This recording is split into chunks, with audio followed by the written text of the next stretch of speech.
Hey, I'm Pops.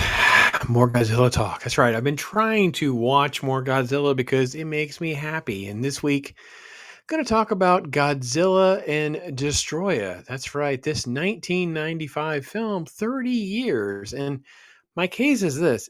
Is this one of the best Godzilla films of all time? And I say that because I feel like my love for it is because it ties so well to the original material. There's like several callbacks and things that tie directly to the events of the original Toho film that I feel like even though we just had Space Godzilla, it takes place after all of that and his son, which they call the little.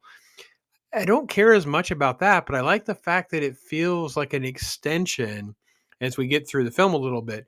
Because here we find Godzilla. He's like ready to explode and no one knows what to do. But as we unpack the film and what the different solutions are and the different situations are for Godzilla himself, we also feel like, oh, there's these other creatures. But more importantly, I feel like we're in a place where the events of these early films are coming back to play. And we have references to the original scientists, how they deal with the situations in the first film, the idea that those experiments are creating problems now. I liked all of that very, very much. I think the one big thing is, how much of the effects really bother you or not, because that is sort of the tricky part with the Destroyer, because there's times where the little crustacean designs and stuff don't always look great, but there's other times I think it looks fantastic. So there's great model work and creature suit work that I think are really, really good. I think that the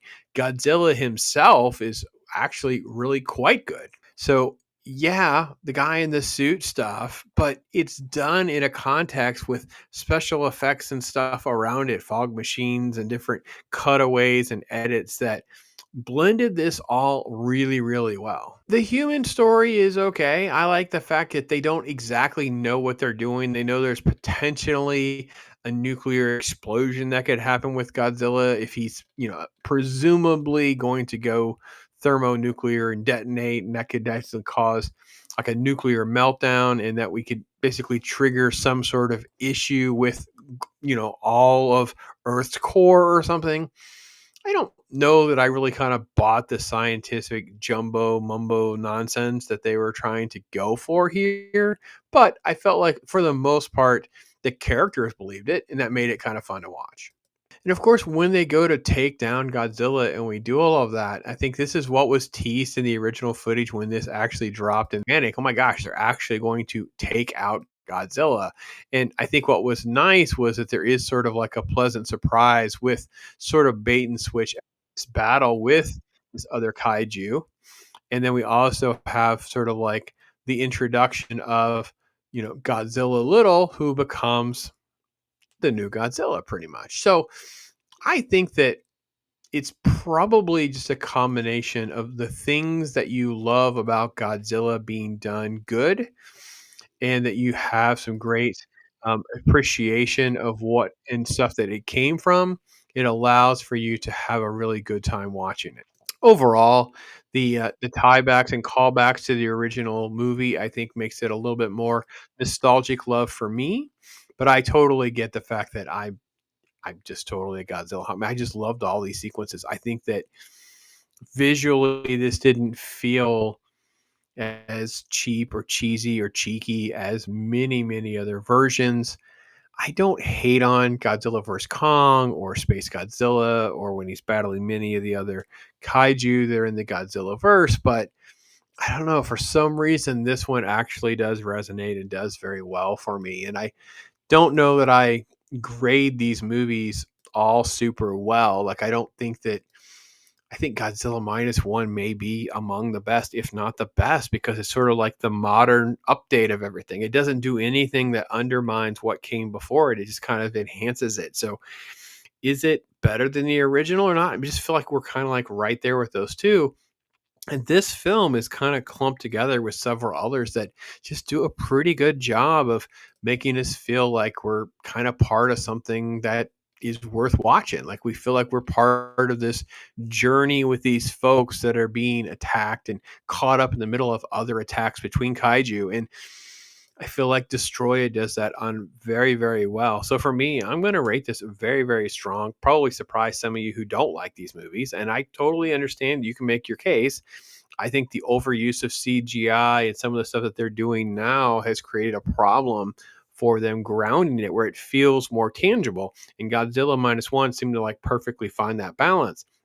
Godzilla versus Destroya feels like, especially for a 90s film that was 30 years ago, did a really good job of going with the rubber suit, guy in a suit sort of feel, but also like modernizing it. It's a bit actiony at times. Like it doesn't feel like there's much going on with the story, even. The humans are struggling to kind of figure out what's going on. But I don't dislike any of that. I think that it just kind of just lends itself to play pretty well. The flying sequences are some of the weaker ones. Obviously, it's like, puppet on a string. So I'm going to go 3.5 out of 5.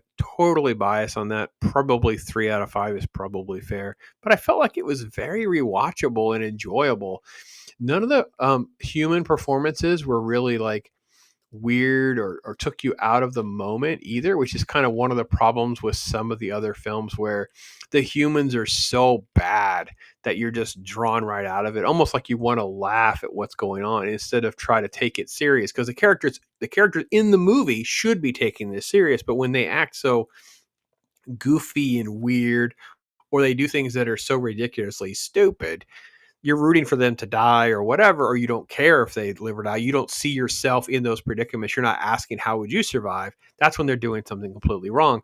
I didn't really feel that way in Godzilla versus Destroy. And I haven't watched this for a very long time. I think the kids were in high school, maybe. So it's got to be at least 10 years we watched this. It's been a while. Probably around that 20th anniversary, to be honest. That makes sense. Probably around the 20th anniversary. I'm a big anniversary guy. You guys know that. So yeah, Godzilla versus Destroya, 3.5 out of 5 is going to be my thing. Hadn't watched this in a while and was really happy that I did. And trying to watch Godzilla more often because I'm enjoying that experience. So why not do the things that we enjoy doing? Why are we not just doing more of that? That's what life is about. Let's have some fun doing something called entertainment for a reason. Let's be entertained. So that was why I watched it. Now I've shared it with you. You guys tell me which ones I should be watching. Which ones are your favorite? That's what I want to hear about. So you guys take care, everybody. I am Pops.